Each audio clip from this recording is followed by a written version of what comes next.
we are. We've met. We've went on a date. I've assessed you. I've collected enough data. I've now fallen in love with you. But now, how do you then deal with money in a relationship? Money becomes an issue when we are in a relationship but we are pulling different directions. Yeah. It becomes an issue there.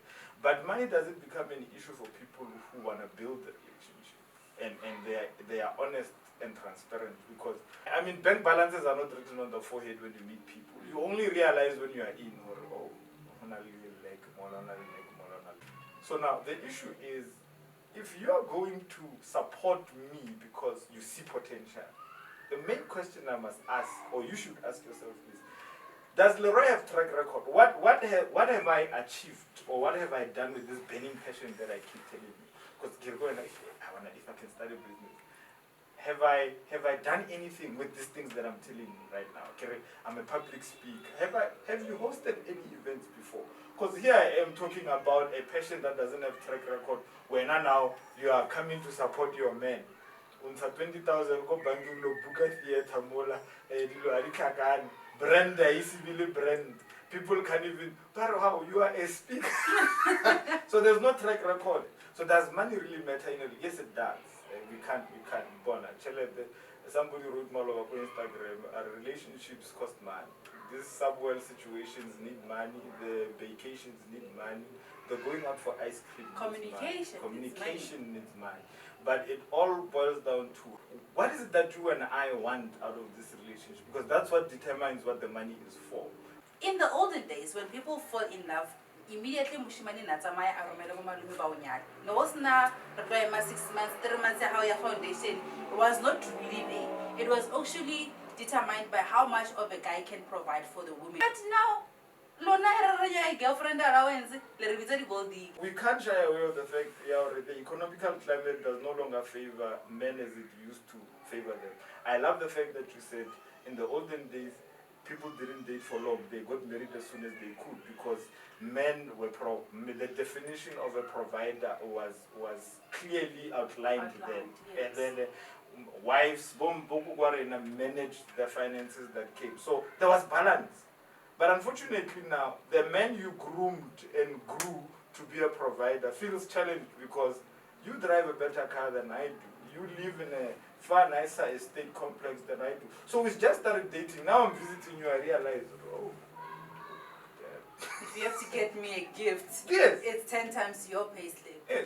So when it's my birthday, you go all out. I mean, you go buy me a Colonia 4,000 and then you come back. It's your birthday next month. Now the dynamics are simply there. Yes, women need to be spoiled, but equally so men need to be spoiled. I've learned that love has a way of softening certain places in a person. Coming from where I come from, 500,000. But when you fall in love with people, there are certain things that you said you wouldn't do that you find yourself do, and that's the only. Regard now more boldly and say, "Oh, now will never." So get in a love situation, you'll and then there's nothing wrong. Now I would love to part ways or things don't work out with the person, and then I walk away from that knowing what I gave it my all. You know. Yeah. Those are what we call love languages. You know, I've learned recently that an act of service, it's actually another love language. You know, when you love serving, when you enjoy seeing your significant other smiling, it's it also satisfies you. So it gives you, it completes you being in that relationship. But now there's also clashes when it comes to love languages. There are people you'd say, here's a gift for you. And it's like you're talking of love for this person, and you're like, but why don't you buy me gifts? Because of you speak different love languages. How do you then get to a point of understanding that no, this person's love language is like this, but now, you know, love languages must resonate. It must speak to one another. You must speak to me. You must give me my love language, and I must give you yours. Yeah. How do we deal with love languages? Well, for the purpose of discussion, I don't believe in the 5 languages of love as a set prescription. I'm a black child. You are a black child. We were raised from black influences. So when Gary Chapman wrote Five Languages of Love, he was writing it from a Western influence point of view. But that has become prescriptive, which is a problem for me, you understand? Because how you respond to love has a lot to do with the things that you went through as a child. For example, now when I first started dating, and I think this is why Confessions of a Broken Man, when I first started dating, I dated not because I knew love, understood love. I just knew how to say I love you. But I knew how to say I love you in order for me to feel a void inside of me. And affirmation was like, now I'm still that guy that wants to be told smart, that wants to be told you can do this, that I have your back. Like, you don't have to do a lot of crazy things, you just gotta, and somebody would say, yeah, but that's a love language. No, that comes from a preconditioned point of view of experience that I experienced while growing up, you know, because I wanted my dad's attention with everything. So to get his attention, I knew, get up your grades, join a cricket team, make the first team, come back with a trophy and a medley. So, and when he sees this, he will respond in a particular way. And when he doesn't, go find something, intensify whatever it is that you can do so that you can come back home and say, I made it, now with a badge, I'm a prefect, I'm a head boy, and all of these things. So you realize you wanted affirmation outside of you instead of learning how to give affirmation inside of you. Let's come to love languages. I believe that there are 2 languages of love, not 5. There's a love that you love with, and there's a love that you want to be loved with. Yes. If you have been with you for 30 years, no one knows you like you know you. Yeah. Right? What we call, when you say somebody loves you, this is how I define it. You are saying somebody who's not me came into my life and loved me the way I loved love myself. And what makes this special is that they are not me, but they get me the way I get me. So you come to my apartment and you visit. I leave you there and I go. Chances are, Chief, I'm gonna find, if we're in a relationship and you value me and you take this thing serious, there will be certain changes that are done. You will probably clean, you know, because you love a clean environment. That's you. So you're trying to show me love from a point of love that you know. So when somebody buys somebody gifts because they know how gifts make them feel. So automatically the misconception is if I buy him a cologne, he's going to respond to it the way I respond to it. Unfortunately, no, it doesn't happen like that. A Music Soul Child wrote a song and they said, teach me how to love, show me the way to surrender my love. Girl, I'm so lost, just teach me how to love. So the challenge now is, I'm 32, for the purpose of discussion and not wanting to tell people your age, you are 28. So you have to match 32 years of experience. So the only person that can give you insight is me. You understand? So when I come back home and I find you, we're less sprinkling in corn. It's an agamia. Not that I don't see, I see. And I say, babe, I want to pay. I swear to God, you're going to stand in the middle of the room and I cleaned your house, and then when the only thing you want is just food. If you knew how to love me with the love that I want to be loved, you would have known that as much as I appreciate a clean house, I appreciate a cooked meal more. So we miss each other from the point of understanding and learning. How have you been loving you all this time? I mean, if you go, it's just that even though we sell dreams on social media, but what people post gives you an insight. You realize, no, you do loves taking care of herself. No, she loves taking care of. So everything is calculated. Where she has coffee, the kind, where she has lunch and stuff like that. So by the time you slide in somebody's DM, you must have did a background check of some sort to know what you are getting yourself into. Yeah. So that tomorrow, Harry, Arakopaneko fire in Wood in Brooklyn, don't think she's a goldie. She's been living like this and doing certain things for herself all along. So if you want to meet her at the point of love, you're going to have to meet her at the point of how she loves herself. So basically what you're saying is that how I treat you is actually me trying to teach you how to treat me. Yes, because another thing is that if I find you now, I'm finding you in a pool of options, and I make you a choice. But making you a choice out of options doesn't mean the options are no I longer know there. that, yeah. So sometimes choices have a tendency of behaving like there are no options. And you forget that you were once an option inside options, and you were made a choice out of the options. So what does that mean is we both have to keep that in mind so that we can be on our toes, pull our socks up.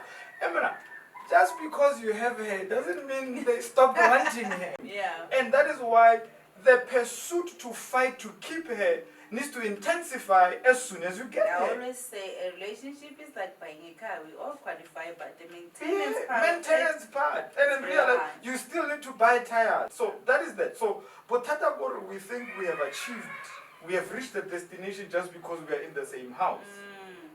But women don't stop being beautiful because I made you a choice. Yeah. But what is it that you do that keeps inspiring you to keep choosing every day? And what is it that I do? I mean, there's no way, Lomoro, you can be a health fanatic.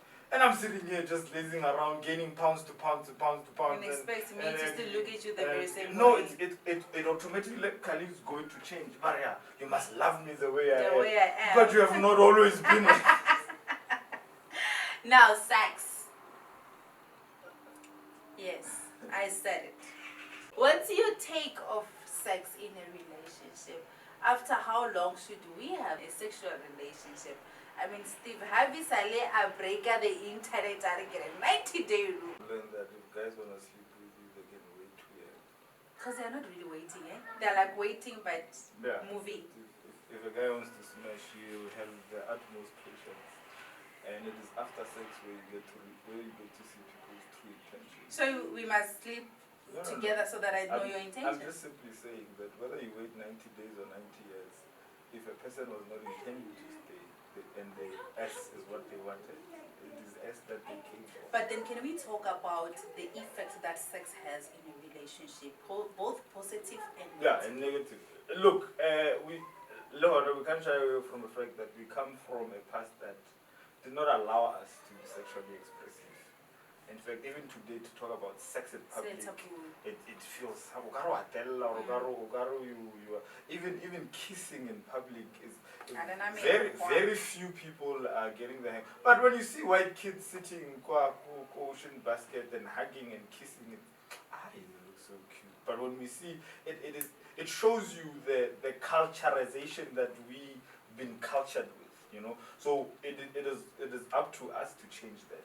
So the issue of not being able to talk about sex is what has caused most of sexual issues in relationships. Because even when you don't enjoy the sex, you can't come to me and say, baby Mara, I think we need to adjust certain things. So because now you're afraid of bruising my ego. And then now when my ego is bruised, and okay, maybe let's do this. The problem is that men have a tendency of taking sexual experiences there and putting them here. Because you did this there, you think it will work here. Do you want to talk about sex? Let's talk about sex. I only know about how women feel about sex. You understand? Which is, I can't just barely open up myself and say, yeah, Leroy. You understand? For us, it's a secret thing. For us, it's something nobody's supposed to know. And even as you grow up and you go to weddings, you realize that they will say to how someone, you carry the dignity of this man, and you're supposed to like have your body only open to this man alone. You get what I'm saying? So it's important for us not to just sleep with anyone. What's men's view about sex? Because you guys are like, no, if I want to bang, I can bang anywhere. By the time a woman sleeps with you is because they have found there's a sense of secure trust. Trust, yes. Maybe that's the word to use. Trust emotionally. I was telling people at the club, Gary, if you meet girls at the club, they sitting there, women already know who they might sleep with if they wanted to. Yeah. Based on the behavior that the guys exhibit. Because there's this one who say, hey, they listen to So chances are, if I can go home with this one, he'll be back here next week talking. You These understand? things So about me. sex for women is really not just the physical act part. So by the time a woman sleeps with you, it is because they've thought about it beyond thinking about it, probably planned it beyond you planning it, and there's a and it happens mostly in communication that they find a sense of security, and because their emotions are safe with you. Because if a woman can open up themselves to you, then they can open themselves up to you. Oh, wow. So the reason why they end up saying it's a sign of love is because I have found a place where I can be me with me without reservation and judgment, and I found a place where I'm properly handled. And now we are only talking emotions, because with women it's really not physical, because from a biological scientific point of view, it takes 7 to 15 minutes for you to reach orgasm or climax. Yeah. It takes about 3 to 4, 5 minutes for me to reach that place. So it's more physical for me, but more emotional for me.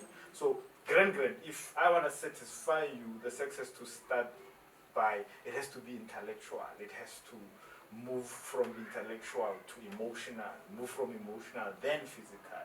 And that is why the whole concept of foreplay was invented. The foreplay is really not for men. To just satisfy women. It's not, I wouldn't say satisfy, it's to complete the sexual experience. Because without certain elements inside the sex is not complete. That's why most women walk away from a sexual encounter not satisfied. So sex plays a critical role, but our men and women need to start learning and educating themselves with sex. And then you realize, or penetration is not always the thing that's needed to get you to have a, yes, there are a lot of things that can be done, but are we willing to open ourselves up to either going to a sex expo, going to see a sex therapist? Because when you start talking about sex therapists, they'll tell you, no, I don't have problems sexually, because they think noise is pleasure most of the time, but and sometimes noise is just pain. But I feel like sex plays a huge role in heartbreaks. Sex plays a huge role in heartbreaks. For women. I think for both. It's just that it's not expressed the same. For both. Okay. If we have been together for 3 years, then it means we have been having sex for some time, a lot, you know. And then when you break up with me or I break up with you, men love acting like they've moved on. In fact, heartbreak hits men later. And women go through the motions, and they cry, they break down. You can talk about the event 10 times with your friend, whether it be on WhatsApp, voice note. You are detoxing yourself from the situation. While I'm out posting new pictures with the newfound love that is just covering up and masking how I feel. That's why most men will come back after 3 months, 6 months, a year, to the same place that they acted they did not need after the breakup. So why does sex contribute more to a breakup? Is because sex was initially designed to bind two people together. So sex becomes a it was God intended it for it to be a glue. Yeah. So they once did an example, but there's solar tape one by Kumareta or solar tape, never read, and then they said try to, you can't. That is why when you tear it apart, half of that still remains there, half of that still remains there. And that's another thing that we don't like talking about. A part of you still has a parts of so and so. And the reason why our relationships suck, the reason why we don't know how to make relationships work now is because we have had a whole lot of sexual experiences. I'm with you and I expect you to behave the way Samantha did, the way Portia did. And this is where the concept of soul ties comes into play. You can give me the best sex in the world and I not be satisfied because at the back of my head, something is still lingering that is not you. But it's also an issue because of there's this saying, you must kiss as many frogs as possible until you get to your prince. And now it comes also with those kind of attachments. But now, how do you then detach yourself from the experiences so that when the prince comes, you are able to experience the prince as the prince without expectations of him becoming any of the frogs that you've kissed? Well, I know we are African people that don't like practicing our African essence. What is an African essence? I mean, I'm talking from a culture point of From view. yeah. Because when you, they are said, but we call them rituals, right? Forget about tapisa. Those things play a major role from a spiritual point of view, you understand? Because sex is deep in its essence. It's really deep, but we think it started and ended when the physical level is done and you move away. That's why it's very difficult to move on from someone you slept with than someone you didn't sleep with. And emotions and attachments.